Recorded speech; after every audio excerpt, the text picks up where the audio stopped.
Start. It is clear from the discussion made herein about, but that the said case was not one relating to compounding of offence.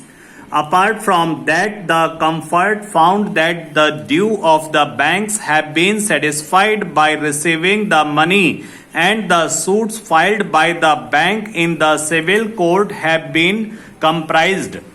The FIRs were filed in 1987-88 and the investigation had not been completed till 1991. On those facts, the court rendering the judgment in July 1996 felt that having regard to the lapse of time and also having regard to the fact that there is a compromise decree satisfying the bank's due, there is no purpose in allowing the criminal prosecution to proceed.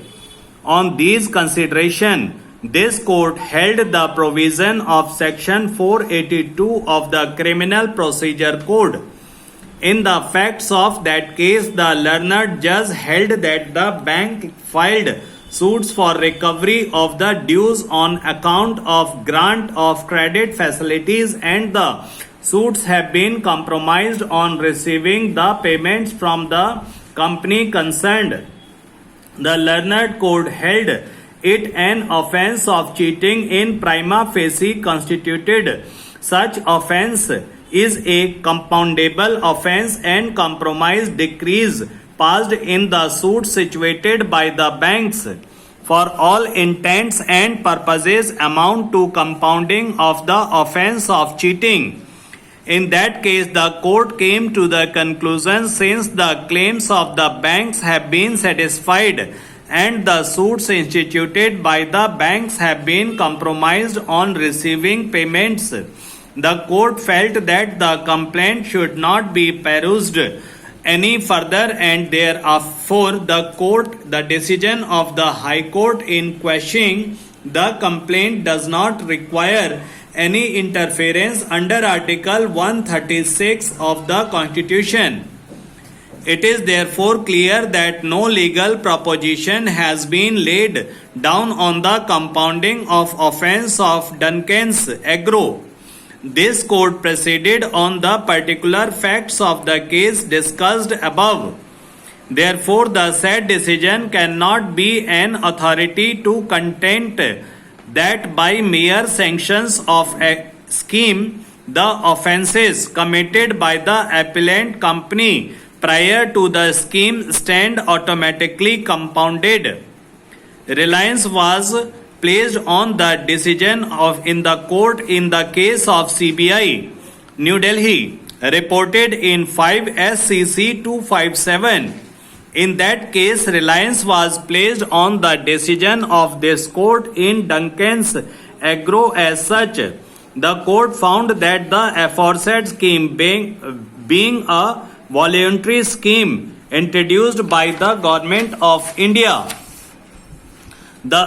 has provided that if the dispute and demand is settled by the authority and pending proceedings were withdrawn by an importer, the balance demand against the importer shall be dropped, and the improper shall be immune from any penal proceeding under the law, under any act. The court has come to the conclusion that under the Customs Act 1962, the appellant have been discharged and the scheme granted them immunity, which has been granted under the provisions of FACI.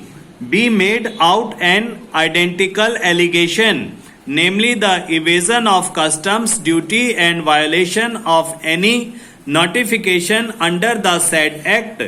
The court also found on reading of the charge sheet and the FIR that there was no allegation against the appellant of this international deception or of fraudulent or dishonest intention.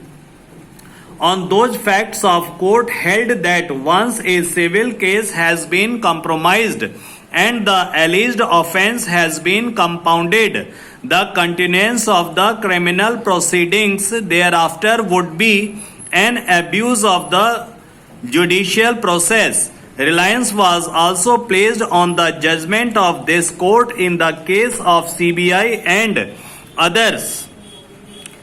In paragraphs 30 and 31 of the judgment, this court held that dispute between company and the bank have been set at rest on the basis of compromise arrived at between them. The court noted that bank does not have any claim against the company. The court poses the question whether this power of quashing criminal proceeding was suffering from some disability.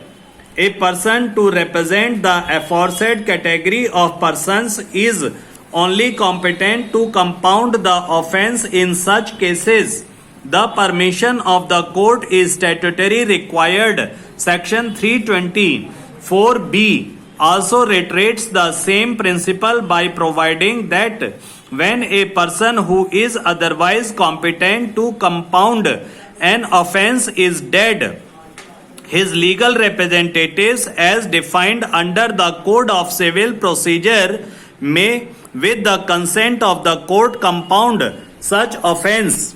Therefore, representation of the person compounding has been statutorily provided in the sections.